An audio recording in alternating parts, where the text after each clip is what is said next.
Many believe that in the company of other people, one is protected by public attention. Statistics confirm this theory. However, one should not forget that wrongdoers can use various tricks to lure someone to a lonely place. Therefore, it is important to always remain vigilant, even in busy places. In picturesque Andria, an Italian city with about 100,000 inhabitants, the story of the local Mansi family attracted public attention. The city was famous for its historical heritage, especially for the majestic castle Castel del Monte, which attracted many travelers daily. For the locals, tourism became the main source of income. Not far from the famous castle lived the Mansi family, the parents and their only long-awaited daughter, Gratziela. For the last 10 years, the family owned a small trading shop that was conveniently located on the path to the main gate of the castle. Here they offered nuts and dried fruits to tourists. The business was successful. Gratziela often helped in the family business despite her age, which pleased her parents greatly. On the busy tourist street, there were always many visitors, and additional hands were very welcome. The young woman participated joyfully in the joint business and attracted customers through her friendliness and energy. Saturday, the 19th of August 2000, did not differ from ordinary weekends with their maximum tourist influx.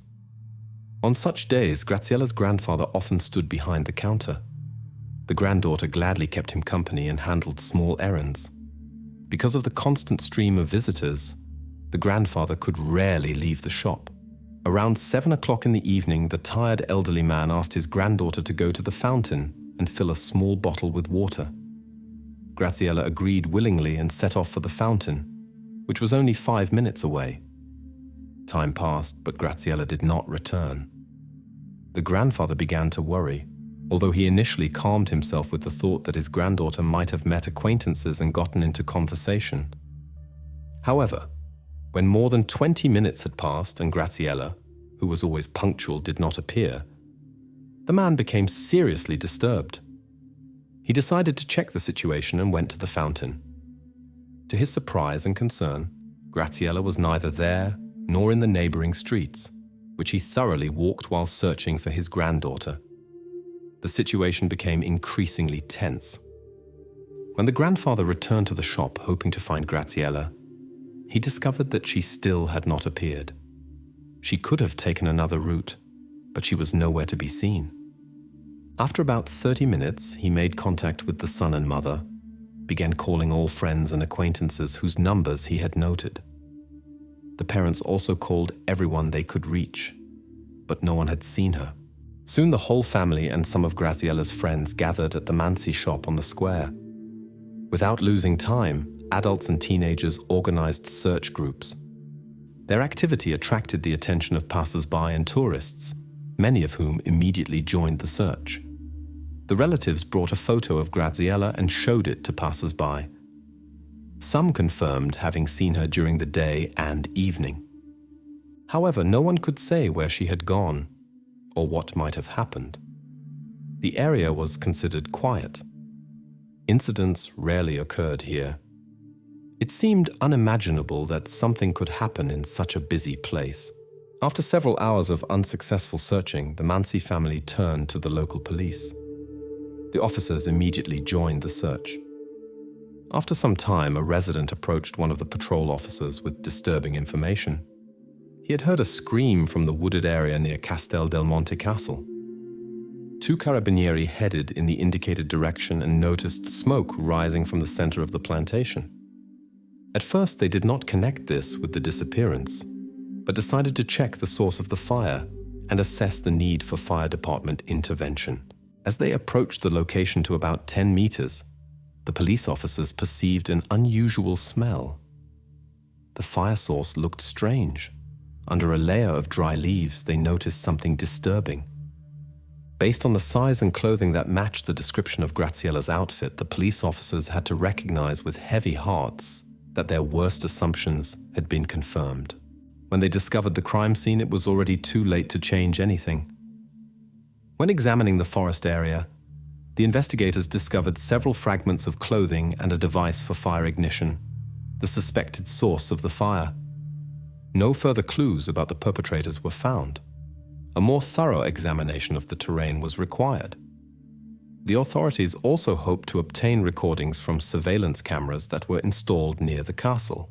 The medical examination confirmed the identity of the person found. It was Gratziela Mansi. The specialists could not exhaustively answer all questions of the investigation and the family. The condition complicated the examination, however, the expert opinion confirmed the intentional character of the incident. Information about this incident spread lightning fast through news channels. The next day, press representatives literally besieged the Mansi family house. When the relatives were informed about what had happened, they initially refused to believe that it was Gratziela. This inexplicable case shook the residents so much that the entire district was in a state of shock. The media reported intensively about the incident near the famous castle. Society was disturbed by what had happened. The tourist flow decreased significantly. Visitors considered the area unsafe and avoided the attraction, which negatively affected Andria's tourism sector. The investigators acted swiftly. The police actively engaged in the work from the first hours. The main version was that a perpetrator led Gratziela from the walking path to a deserted place and then set a fire to erase traces. In Graziela's environment, there obviously could not be serious adversaries. Therefore, they searched for an adult person. The investigation pursued several versions. First, they checked lists of people with criminal backgrounds who could be staying in the region. However, this investigative line gradually lost importance. They even examined tourist data. It was suspected that the perpetrator could be a traveler who selected random passers-by. With time, this version also appeared increasingly unlikely. When questioning witnesses, friends and acquaintances of the Mansi family, the name Pasquale Tartoro was mentioned more and more frequently. This 20-year-old young man was known throughout the entire area. He worked unofficially as a parking attendant on the street where the Mansi family shop was located. Many noticed Pasquale's strange behavior. Since Gratziela helped in her relative's shop, he constantly observed her. His gaze disturbed the surroundings. Several witnesses pointed to this circumstance, which attracted the special attention of the investigators. The authorities' conversations with Pasquale's friends confirmed the disturbing suspicions. The question arose, could Pasquale be an obsessed stalker? The relatives categorically rejected this possibility. According to their words, he grew up in a well-protected family and never came into conflict with the law. At least until that fateful evening at Castel del Monte. Despite his relatives' assurances, however, Pasquale became the main person in the case. At the meeting with the investigators, the suspicions only intensified. His t-shirt was stained with suspicious dark red spots and soil, as if he had been digging in the ground for a long time. Traces of resistance were visible on his face. The investigators noted that the scratches were superficial, as if they had been left by tender fingers. Pasquale denied his involvement in a person's disappearance. But the longer the conversations with the investigators lasted, the more frequently his version of events changed. After several hours at the police station, Pasquale began to give in. Particular concern among the investigators was aroused by his statement about Graziela's beauty. This is how he spoke about the student. Many inconsistencies accumulated in the suspect's narratives, who obviously tried to hide something from the police. In one version, Pasquale claimed he had been in that forest by chance, during a walk, where he saw a motionless person. Out of fear, he ran away, and shortly after the police appeared. Later, his story was supplemented with new details. He told how he met Gratziela at the fountain, where she had come to fetch water. She was not afraid of him, had often seen him before. Until this day, he always appeared calm and appropriate. Pasquale confessed that he lured her into the forest with a story about puppies that had allegedly been recently born to a local dog. When he was finally convicted, he confessed to the incident and claimed he wanted to cover up the traces. The young man insisted that there were no other motives and described what happened as a game that got out of control. The media actively illuminated every detail of the incident and added rumors and unverified details. This created confusion. The true motives of the perpetrator remained unclear. The story with Pasquale's statements took an unexpected turn. The law enforcement agencies tried to obtain a credible version of events. In his story, there were many inconsistencies, obvious contradictions to the evidence found. Although he shared the details of the events and other important information with the Carabinieri, many key questions about the incident and its causes remained unanswered. It was established that the fire began around 22 o'clock, but the disappearance was noticed almost 3 hours earlier. What happened during all this time? Pasquale explained his actions by saying he heard voices. Near the forest, people were passing by. He thought the search for the missing person had begun. Particular concern was raised by the opinion of the medical expert. In his opinion, Gratziela Mansi was conscious at the time of the fire. The Carabinieri continued working with the suspect. Questions arose about why he had only insignificant scratches under these circumstances. Doubts arose that he acted alone. Possibly there were other participants as well. It was decided to conduct another interrogation. Finally, Pasquale agreed to cooperate with the investigators and tell the truth that he had previously concealed out of fear. According to his words, he did not bring Gratziela to the forest on his own initiative. A group of young men aged 18 to 20 forced him to do so.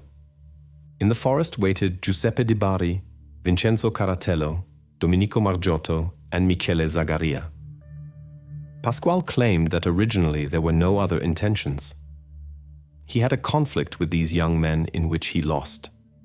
As compensation, the acquaintances demanded that he bring Gratziela to the forest, which he did. The 4 young men held Gratziela for several hours. When they heard the search calls, they became afraid of the consequences.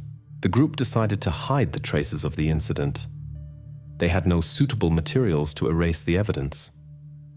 When Gratziela regained consciousness and began to scream, the young men panicked and tried to use violence. Finally, they covered her with leaves and tried to think about how they could hide their actions, after which they decided to use an ignition device.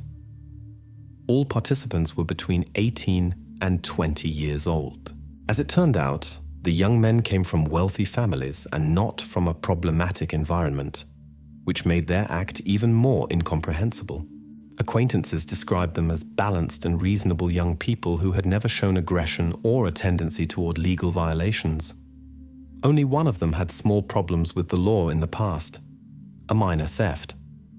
After Pasquale's statements, the law enforcement agencies quickly arrested the entire group. The news shook all of Italy and received broad media attention. Since their arrest, the suspects denied any involvement in Graziela's disappearance and insisted they did not understand the reasons for the authorities' interest in them. However, the investigators were determined to continue their work until they had reconstructed the complete picture of the events of that evening in the forest. When examining these young men, the investigators found no visible traces of the incident, unlike Pasquale. Their clothing was clean, and they showed no injuries. The searches of their apartments brought no results. Nothing suspicious was found. During interrogations, they stubbornly insisted on their innocence, but confirmed that Pasquale Tartoro indeed harbored strange feelings for Gratziela. Despite long conversations with the investigators, none of them changed their testimony. At this time they were released, but remained under observation as suspects. An interesting detail came to light later. These 4 young men were among those who carried the ceremonial coffin at Graziela's farewell. This happened even before Pasquale made his statement. Eyewitnesses reported that the young men showed sincere emotions as if they felt deep grief. During interrogations, they explained their reaction by saying they knew Gratziela, although not closely, but they often saw her in the Mansi's family business. The investigators developed the theory that the presence of all 4 at the ceremony was no coincidence. Despite lacking close acquaintance with the family, they might have felt inner discomfort or tried to understand how far the investigation had progressed and whether there were suspicions against them. The ceremony gathered almost the entire city. Even some tourists came. In such a crowd, 4 emotional young men attracted no special attention. When they were again asked to the station, each was spoken to individually. Vincenzo and Giuseppe claimed to have an alibi. They explained that they were at the local gaming club around 7 o'clock on the day of the disappearance. Michele and Domenico, on the other hand, refused to speak with the investigators and demanded the presence of lawyers. This behavior only intensified the law enforcement agency's interest in these persons. The investigators began checking Vincenzo and Giuseppe's alibi. At the computer club, their presence was confirmed, but only for the first hour. The further whereabouts of the friends remained unknown, which raised questions among the investigative authorities. The case took an unexpected turn when Michele and Domenico decided to tell their version of events. Their story largely matched the statements of Pasquale Tartoro. According to their words, the friends met in the evening in the forest, allegedly for a game. At the time of their arrival, the entire group was already on site. Pasquale was supposed to bring Gratziela. The other participants hid behind trees and waited for their appearance. It took them about 15 to 20 minutes to reach the forest. At this time, the grandfather had presumably already begun searching for his granddaughter. When they arrived at the location, the other participants jumped out of their hiding places. Gratziela was trapped. The group was under the influence of alcohol. They amused themselves with how much Gratziela was frightened. According to the statements of those arrested, they only wanted to play with the defenseless Gratziela. Gratziela was so frightened that she froze in terror. At one moment, the situation got out of control. After the fall, she lost consciousness. The young people claimed they had originally only intended to frighten her. When she no longer responded to address, everyone became aware of the seriousness of the situation.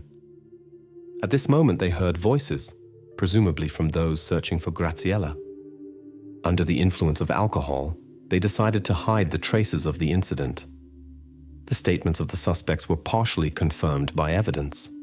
The medical examination proved to be ambiguous. There were certain injuries on Gratziela, but their manner of origin could not be precisely determined. The young woman's clothing was in place, which called into question some original investigation versions. The difficulty also lay in the fact that the traces of fire exposure significantly complicated the experts' work. The Carabinieri suspected that the group of young people might have intentionally used flames to hide the traces of their actions. The story of the dangerous game that those arrested told aroused serious doubts.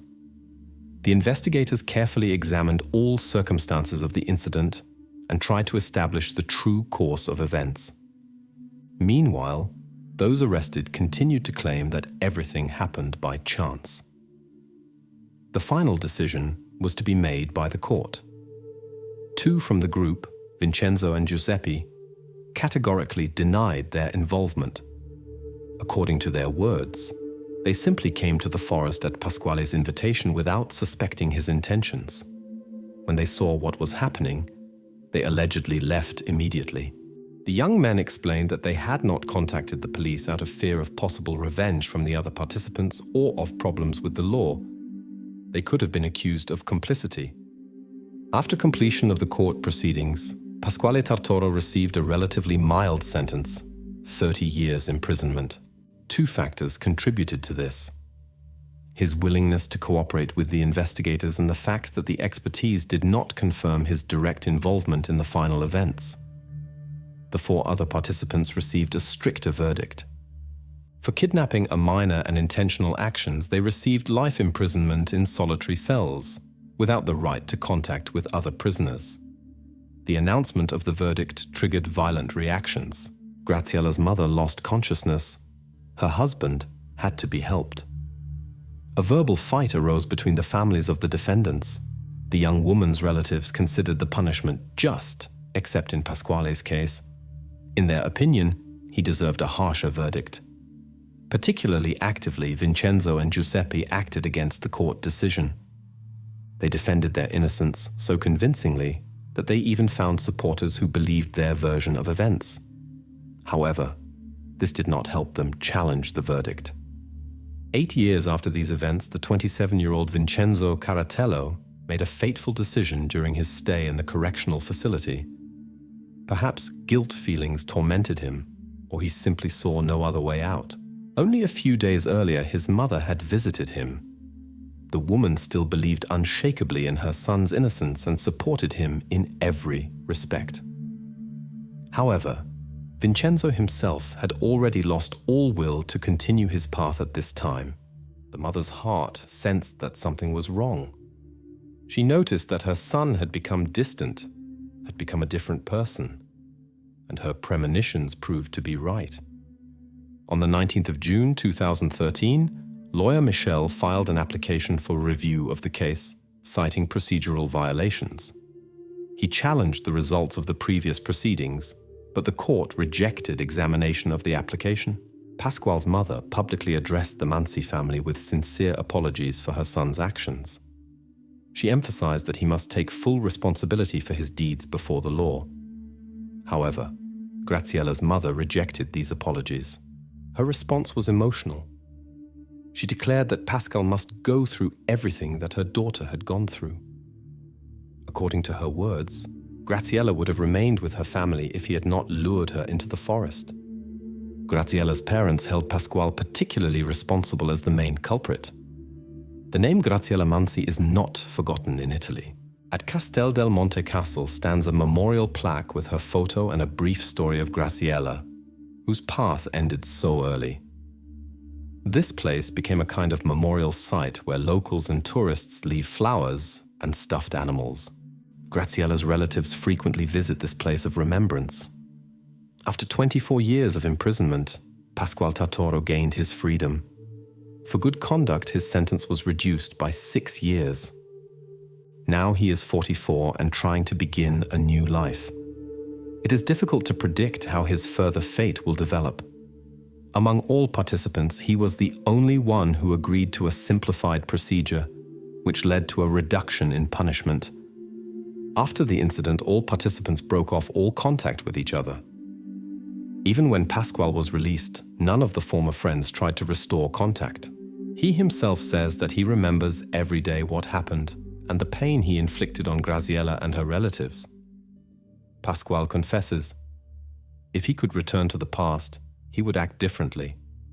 In the difficult rehabilitation phase, his family became the most important support. He expresses his gratitude to everyone who believed in his improvement. However, Graziela's mother expressed her opinion about Pasquale's early release. According to her words, his release has destroyed the idea of justice.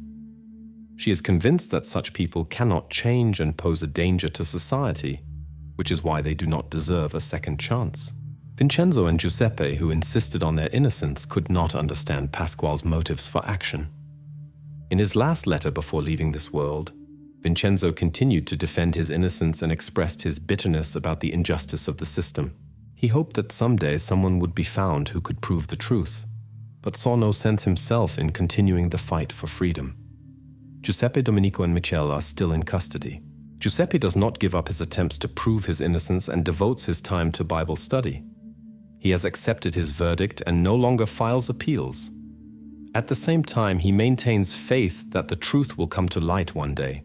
All three unanimously point to Pasquale as the main culprit of the incident.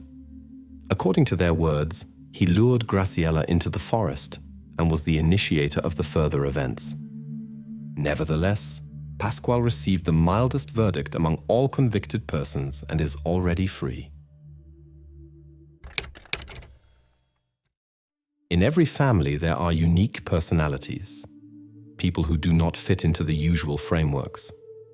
Sometimes this creates a certain tension within the family because not everyone is ready to accept someone who differs from the majority. And our story today is a striking example of how one person can influence the lives of all their relatives, forcing them to view familiar things completely differently.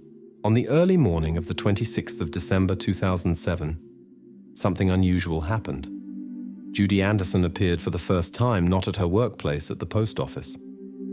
Her longtime friend and colleague Linda became restless. In all the working years, Judy had never missed a shift without prior notice. Around 9 o'clock in the morning, Linda decided, after getting permission from supervisors, to visit the Anderson family. When she drove up to their house, she noticed oddities. The cars stood in their place, but in the house, it was unusually quiet and dark, as if no one was there. As Linda went to the front door, she tried to knock. No answer came. She tried to call, but the phones remained silent. When the woman knocked harder, she found that the door was not locked. This seemed very strange to her for a house that appeared empty at first glance. Having entered inside, Linda immediately perceived an unusual, disturbing smell. She began calling for the house residents, but the house kept its silence. As she passed by the basement, the woman noticed something unusual at the foot of the stairs.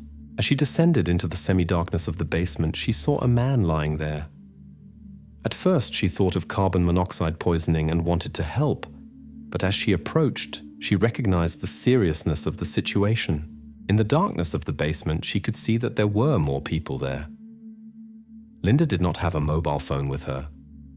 With trembling hands, she dialed 911 from the Andersons' house phone. She reported the incident. The officers arrived around 9:30 in the morning and found that the situation was much more serious than Linda had suspected. In the basement were Scott with his wife and their 2 children. In the barn, they found the older Andersons, Judy and Wayne. This incident shook the quiet town of Carnation in the state of Washington, where normally at most small violations occurred. Around 11 o'clock in the morning, when the specialists were working on site, Judy and Wayne's daughter Michelle appeared with her boyfriend Joseph.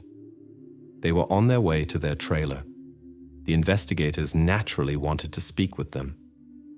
The investigators immediately became suspicious due to the unusual behavior of the young people. The farm property was cordoned off by law enforcement agencies, which indicated a serious incident.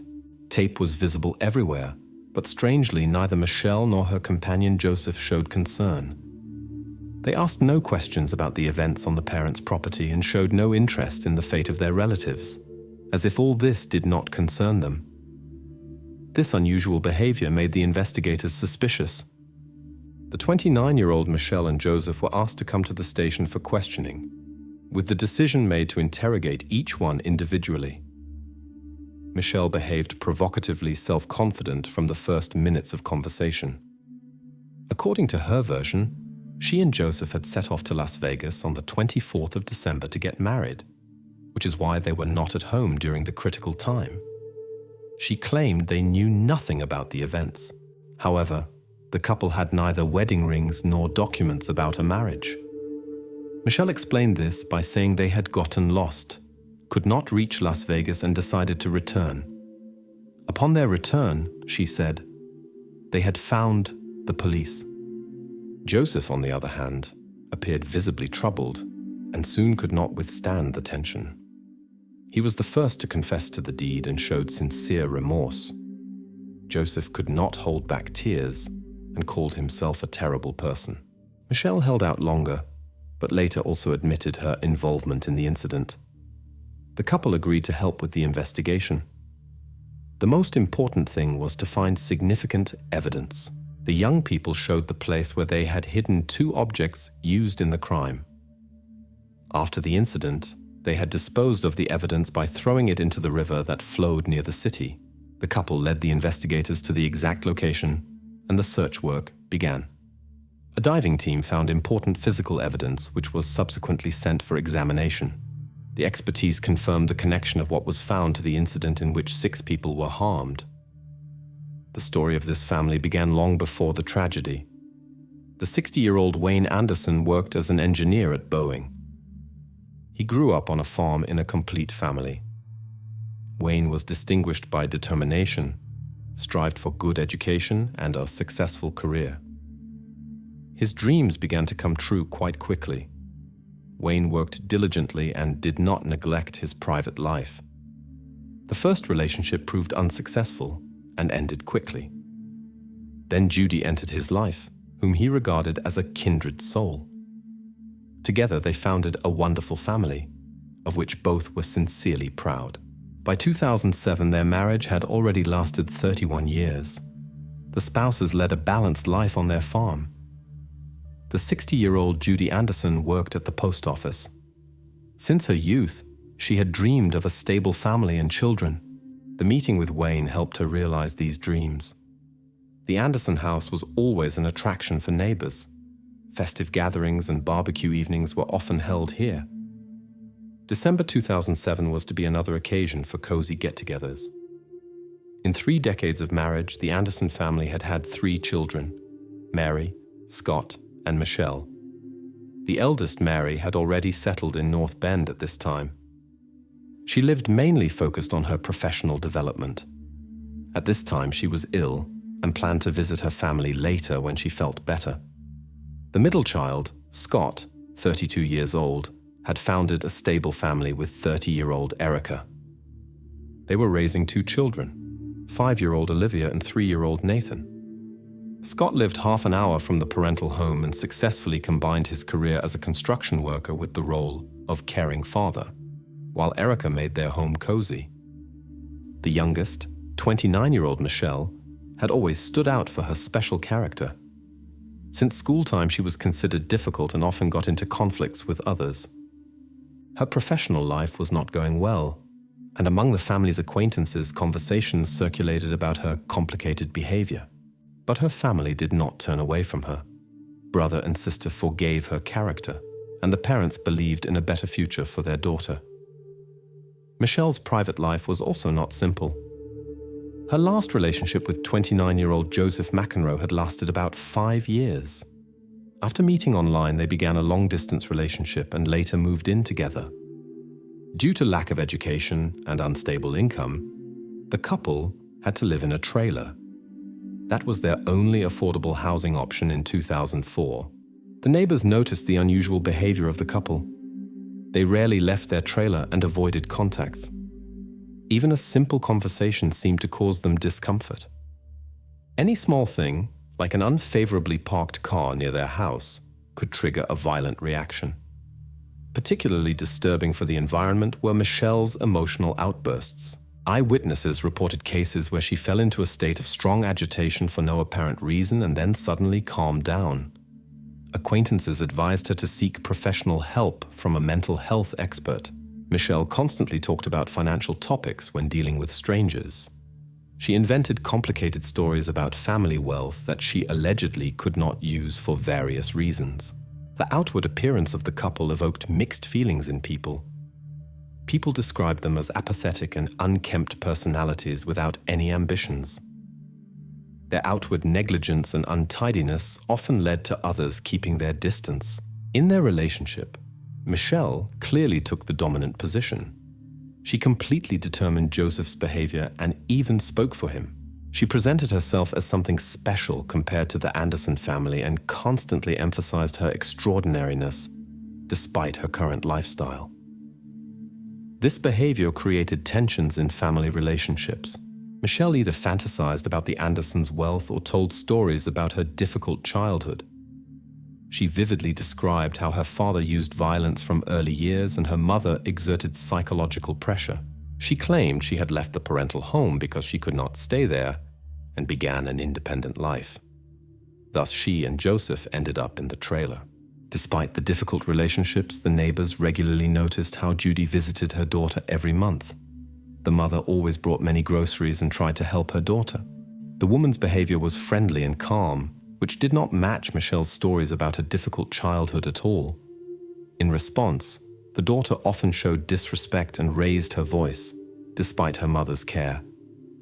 An acquaintance of the couple described their mobile home as a place that was poorly suited for comfortable living.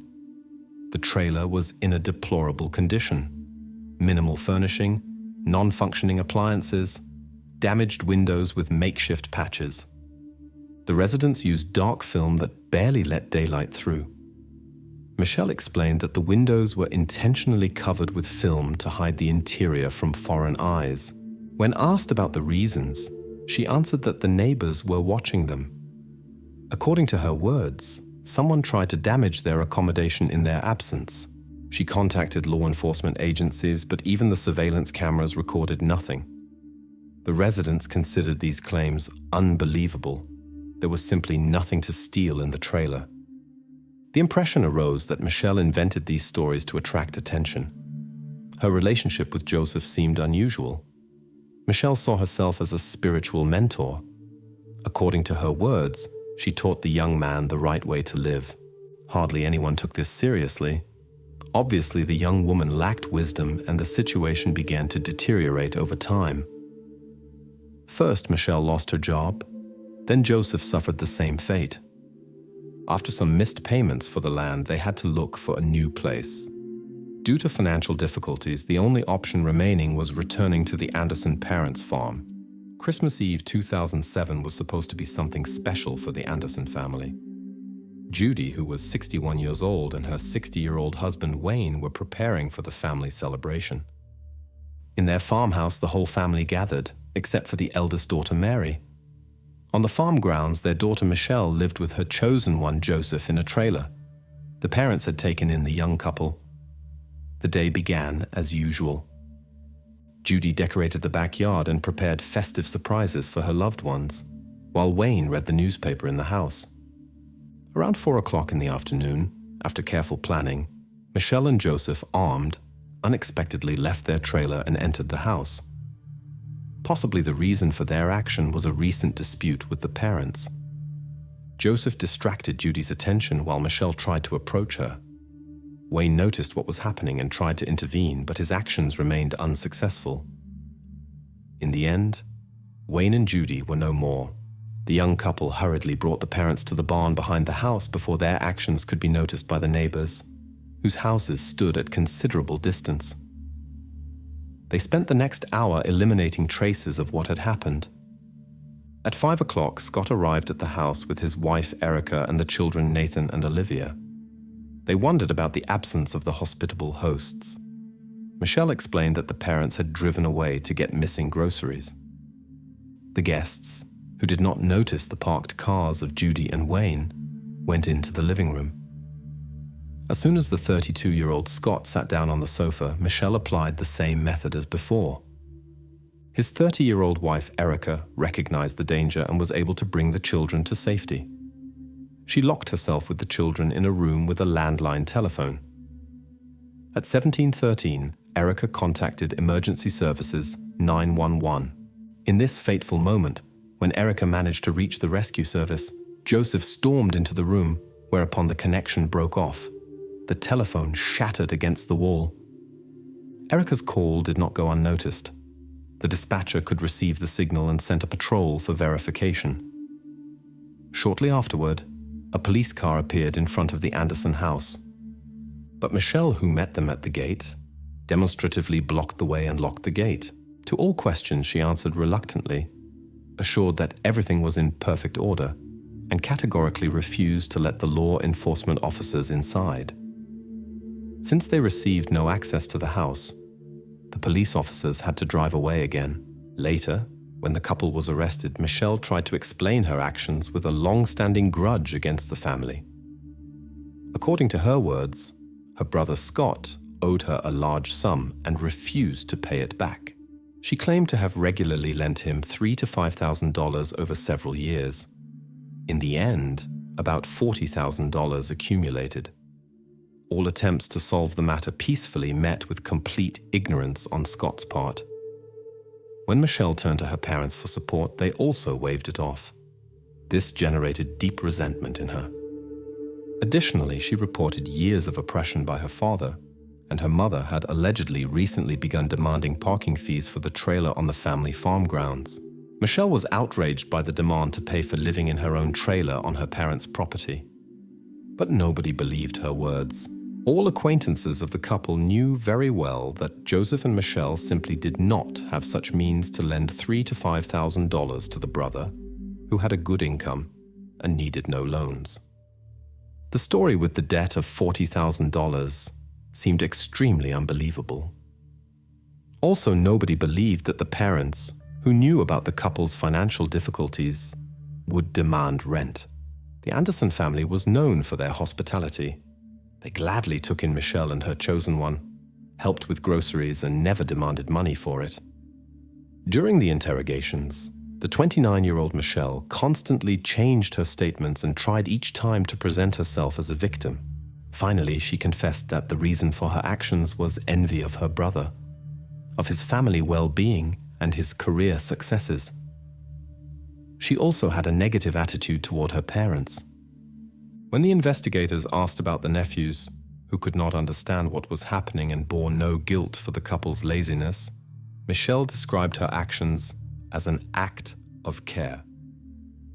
According to her words, she did not want the children to grow up in a world where they would remain without parents from early years. She also mentioned that the crying of the little ones disturbed her, who became witnesses to the incident. In numerous interviews, Michelle willingly told stories about how she was humiliated by her parents. Each time her narratives became more colorful. The couple's confession on the video recording lasted more than 2 hours. They described their actions and their sequence in detail. On the 28th of December 2007, Michelle Anderson and Joseph McEnroe were charged in 6 cases with aggravating circumstances. Despite the confession, the trial dragged on. After 10 months, in October 2008, the District Attorney's Office decided to demand the maximum penalty for both defendants that applied in the state at that time. Given the circumstances of the case, it seemed that the jury would support such a decision for both, but the governor of Washington state spoke against it. Hunting for media attention, Michelle declared in an interview that she would prefer the maximum penalty, as she considered staying behind bars a harsher punishment. However, her wish was not considered.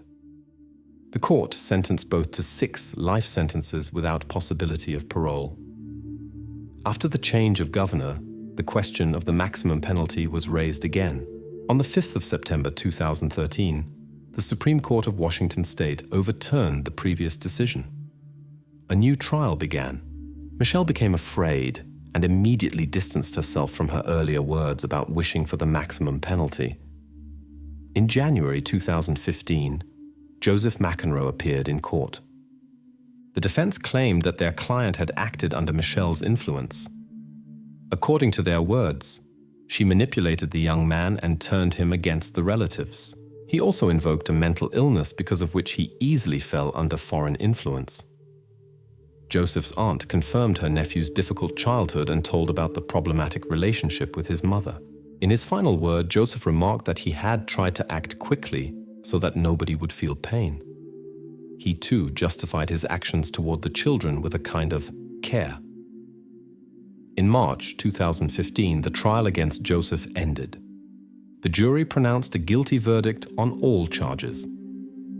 In the final session, the defendant continued to demonstrate his defenselessness, even changed his manner of speaking and behavior.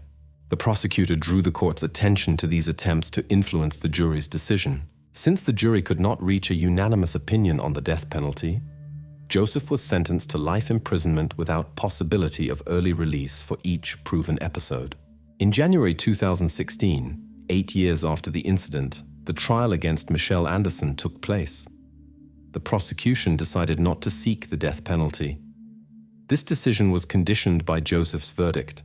The state's legislation required a uniform approach for participants with equal degree of responsibility. Michelle and Joseph were considered co-conspirators. Therefore, it was deemed unlawful to seek a harsher punishment for them.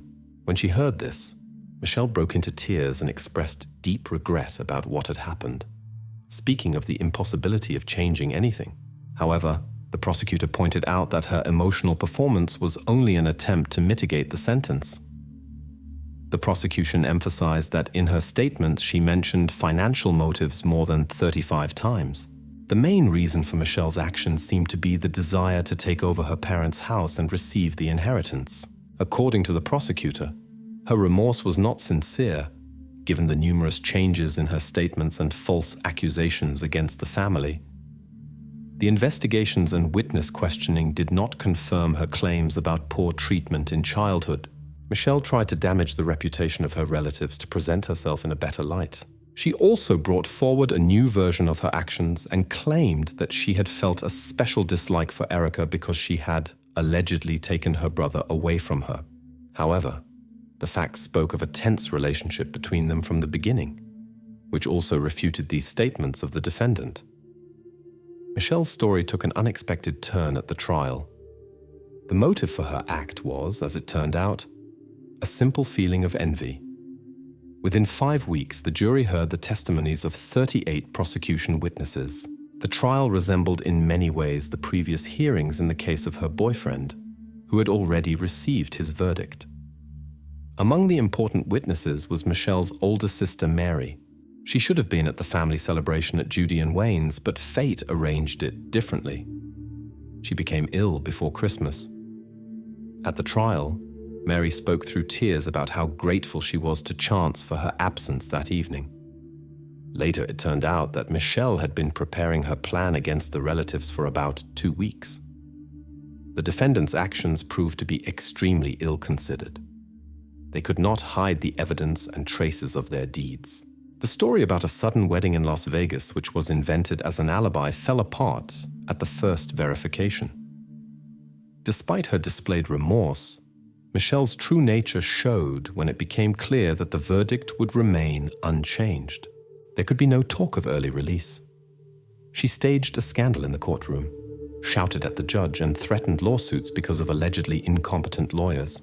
Michelle even composed an official demand for release to search for a private defender. After the rejection, she accused the court of violating her constitutional rights and expressed herself particularly aggressively toward the judge. Currently, both participants in the case are in state correctional institutions.